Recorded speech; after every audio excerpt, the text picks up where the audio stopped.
अरे बहुना मिथिले न रहूँगा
जब राम जी और लक्ष्मण जी के जोड़ी मिथिला के धरती पर पड़ल तो सखी लोग आपस में कहे लगे सखी है देखो ना दोनों भैया सावर गोर सखी है देखो ना दोनों भैया सुन मिलिया के आगे बक्सर वाले बाबा सखी है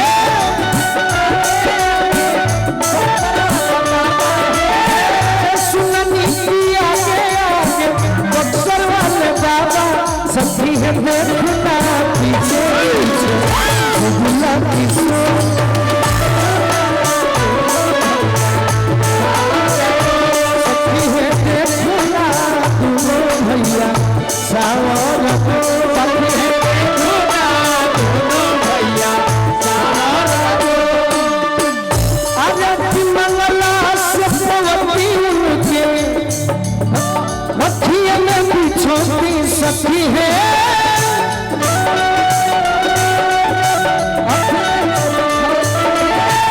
मंगला सफरती उनके अखिया में बिछोती ही देखी है इस सखी रे देखना जय हो जय अरे मनवा नया नवा के चोर सखी रे सखी ने देखना दोनों भैया सावर